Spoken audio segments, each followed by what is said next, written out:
મારા મિત્રો જે પણ લીમડીમાં રહેતા હોય તે તો મને જાણતા જ હશો, દક્ષ સોલંકી.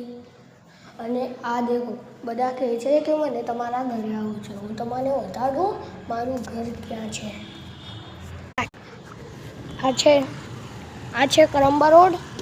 અને આ જે ઘર છે એના બાજુમાં એક ઘર છે, એના પછી અમારું ઘર આવે છે. તો જલ્દી આવો અને મારી સાથે મુલાકાત કરો, કેમ કે હું એક યુટ્યુબર છું. બધા મને સબસ્ક્રાઈબ કરો, પ્લીઝ સબસ્ક્રાઈબ કરી દો. અને દેખો હું તમને મારા કબૂતરા બતાડું. દેખો આ એક ઉડે છે, પછી દેખો પેલું ડાબું ક્યાં ગયું. દેખો પેલા ડાબા પર કબૂતરા દેખાય તમને? દેખાય આ કબૂતરા વ્હાઈટ વ્હાઈટ? આ કબૂતરા મારા મામાના છોરાના ભાઈના છે. મારી પાસે કોઈ બી કબૂતરો નથી. તો હેલો, જલ્દીથી આવજો મારા ઘરે, મુલાકાત કરો મને.